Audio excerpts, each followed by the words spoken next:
welcome to the PDA Society's Q&As about PDA during the coronavirus outbreak. Today we're joined by our Education Advisor, Jilly Davis. Jilly was Deputy Head and PDA Lead at the Robert Ogden School. Thank you for joining us, Jilly. It's welcome. So we've had quite a few queries about education during this time.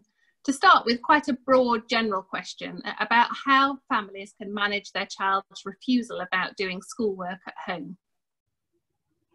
Okay, yeah, it's a very, very difficult time for all families, and my heart goes out to all. But I think it's important to remember that sort of the anxiety and the ability to cope with demands are going to change every day. They're going to change probably hour by hour, and especially if youngsters are seeing or hearing things from the sort of television.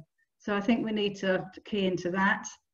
Chances are the anxieties are already rising, and other difficulties, it's important to remember that other difficulties may be heightened, so such as their sensory issues, and that avoidance sort of kicking in, sort of big style might appear. I think the key is that you as parents, you know your child so well and you know their norm, and it's about tuning in with that really, in terms of knowing when the young person is really struggling and knowing when they're perhaps more able to comply with the work. But that's probably going to look slightly different at the moment as well. But I would say that would be a key issue. The priority for me always has to be about their emotional well-being against any pressure of work. So be conscious that difficult to do, but be conscious about not overwhelming the young person. For some young people, I think it's quite important to make them aware of actually what's happening out there. So getting that information, but from perhaps one source. So focusing just on what's coming from the National Health Service, for example. But I think that'd be an important point to make, so they are aware of what's going out there. And another one that's really hard to do is to try and, for us to keep on top of our own personal emotions, would be sort of some general key points to take into account. In terms of the work presentation, what I try to do, some ideas that might work, is try and vary the work from and using email, Skype. Some schools have learning platforms which the young people can access, but again, I would think about explaining to the young person, to your child, that it's coming from a different source. So it's coming from school, or it's coming from the governors or the examination board, rather than focus on your presenting the work. So indirectly it's coming from a different angle, may work for you. And I think if your child can see the reasoning behind that, they're more likely to comply with that overload of work. Try and keep quite casual about it though, if you can, and keep calm format. Flexibility, obviously, with PDA is absolutely key. So in terms of school, usually that's quite rigid and quite structured. So try and turn that to the positive at home, saying, well, we've got this timetable, but we can be very flexible about it. And so flexible and choice is how they want to do it, where they want to do it, who they want to do it with. And language as well. Would be using comments like, well, I wonder, shall we do maths or science first this morning? So throwing it out there that you're doing it together, but given that choice. Maybe they might need to use different areas in the house also in terms of a choice. I think quite good with the timetable is to have a visual timetable, but one that moves, so post-its rather than a set structure would work for them quite well. At this time, I think sensory issues are going to be key to looking at, which the young person may not normally have those major sensory issues, but they're likely to be more heightened.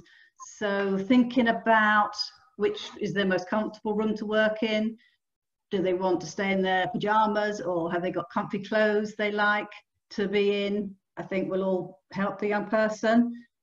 Maybe possibly headphones would be something that they may not use normally, but these kids are quite adept at multitasking, so they could actually be listening to music as a self-regulation tool, and at the same time complying with work that might be making them anxious. So that would be something, I think, perhaps to think about. I think the empathy, I think, is really around empathizing with the amount of work that they've got to do. And you may be able to, it may work for you if you suggest that, oh, actually, there's an awful lot here. I think you should just do 3 of those 6 answers. So suggesting a certain amount, they may rise to the occasion, you never know, and challenge you and do more. So, and if that does happen, then that's a good time to bring in some good reinforcement, positive reinforcement for them in some way that would, that would work for your young person. For both of you, I think you need, or for all the people in the family, you need to set those realistic expectations. Don't feel that you failed if you haven't met them. You know your child, you know how far to push and when to sort of back off. Try not to get frustrated if they're not performing as well as you would want or expect them to on a particular task. I think at this time, what we all need is that reassurance that we're doing okay. And don't be afraid to apologise if you get it wrong. Just say, look, I'm really sorry. This wasn't how I did this work then. I've messed up. Can we start again? Or that might be something that would work to help these youngsters. And I think in terms of the family home, there may need to be some reduction in their social environment that would be not the norm. So I think thinking about our own language, that we don't overload them with general sort of chit chat and general language, might keep that low arousal in the family. Reducing those everyday demands that you would normally expect them to do, but at the moment they just can't help not. So letting them get away with things that perhaps we know they should be able to do, maybe brushing their teeth only once a day, or eating in their rooms. And I'd say they would need more free time and downtime at the moment. So very much their interests will need to be at the top of their list, focus on that really. And if you can introduce any relaxation techniques as a family together, there's lots of stuff on the internet at the moment about that. So again, it might be something they've not needed to use before, but something to maybe sort of take into account. Younger children, I'm sure you're aware about choice, how you do things. Do they want to use the red or the blue crayon? Novelty, creativity is going to help these kids. Try to make the work fit their interests. So make the maths around Minecraft, or make any activity more practical based. They're quite creative kids. Role play, I would suggest, might be good. Swapping roles, that they become the teacher, if you like, and you're the child. Pretend you don't know the answers, ask for their help. Obviously using their own soft toys, teddies, to do the task or to help them with the task would work.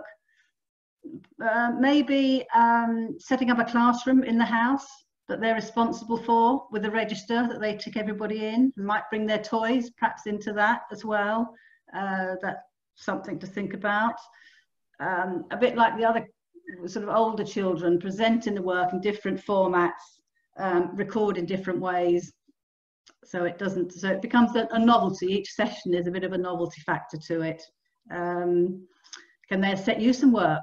Maybe that would work for them, and they can answer it. I'd probably try, if I can, to avoid the term schoolwork.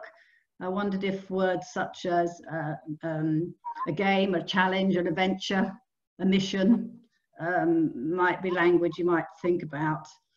And again, I think reducing demands. Yeah, maybe they can brush their teeth twice a day, and they can put the toothpaste on the toothbrush. Maybe you have to do that for them for a while, and see how it goes. I would maybe also, I think about leaving stuff lying around, because they will need extra processing time at the moment because of the anxieties. So maybe leaving some exercise books and some sort of school stuff lying around, so it's just there, and then coming to it, the next day or later on in the day. Yeah, so does that... That's great. Lots of really good suggestions there, Jilly, thank you. And related to that, other families are asking how to manage the build-up of work that's been sent home from school. Lots of emails or lots of things coming through on Google Classroom, and feeling that that sense of build-up is there. Do you have any suggestions about how to help manage that? I think what I'd say was, like the first statement, the whole day and every day is going to be a balance between the workload, the anxiety levels, and the emotional well-being of the young people. I would think empathy first before putting over your point of view that this has got to be done and all this has got to be achieved in one day. So listening to their concerns and then trying to work together to get a sort of a positive outcome.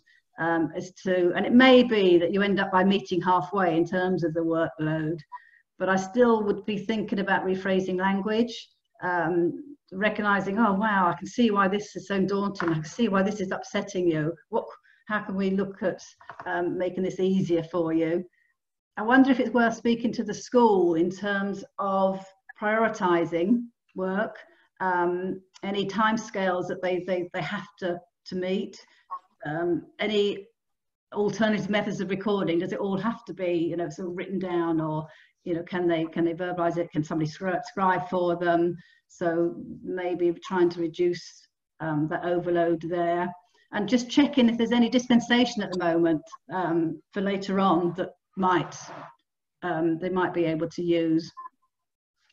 And the same as the other question, really, thinking about sensory issues, thinking about more downtime for them. They're focusing on their interests, reducing those household expectations. I think is again probably quite important at this stage. That's socializing with the family. They might be tricky. It's balancing the workload, isn't it, with our expectations of a family life at this stage. Visual, movable clarification again would be key. It might work if you actually start the day with a strength subject or a favoured subject. So you're kicking off with something positive, and then bringing the sort of less light lessons in is worth trying. So it'd be about moving the goalposts throughout the day and thinking about that whole family life. They may well normally sit round the table for tea or whatever, and maybe that might be something you might be able to allow them to eat in their rooms or graze throughout the day. They may, if their anxieties are high, they may struggle with, you know, sort of full meal, and so grazing might be something that might help them. Yeah, so I think. Great. Loads more ideas there, thank you. And one last question. How can families juggle the different needs of multiple children of different ages, or with differing special educational needs, or between PDA children and their siblings? Oh. Such a tough one. So hard. And yeah, just heart goes out, really. I mean, these families are obviously already micromanaging their day. And I think that's all they can try and look at at the moment, rethinking that, see if they can micromanage it a bit more as to who gets up first, who comes down first, who uses the bathroom. So maybe there's some flexibility there in terms of making it a bit easier. I suppose depending on the ages and the ability of the youngsters, I wondered if a daily family meeting round the table as to who does what when, so the PDA will get a bit of choice and the others will get their structure in, whether that's possibly something that might work, so they know how the day looks, but then there's some flexibility around it for the youngster of the PDA. Would the older children be able to help some of the younger ones, or their brothers and sisters who are perhaps less able than them? And if that is the case, then thinking about that positive reinforcement, not as a bribe or as a sort of waving a carrot, but as a natural consequence of helping the others out. maybe try that you need their help because you're so tired. You know, they might have empathy for you. You never know. That might be something to think about. And do they all know, if you've got, you know, a family, do their kids know each other's difficulties and where they're struggling? Is that something they could all share and work between them, how they can all work together, you know, as a family? I wonder if that would help. And then bringing in any natural consequences for that help. So, you know, I can see you really, you help me with doing this. I think you've got an extra time on you can go play on your Minecraft now, you can go onto your iPad. So that natural consequences for making their day a bit sort of smoother and more manageable. Yeah, sure. Yeah. Great. Tough Thank one. you so much, Jilly. I'm sure those tips will be really helpful. Also, there's lots of ideas on our website, obviously not specific to this time, but tips for educators and home educators and how to help manage that on our website as well. So hopefully we'll be able to do some more Q&As with different advisors over the coming days and weeks.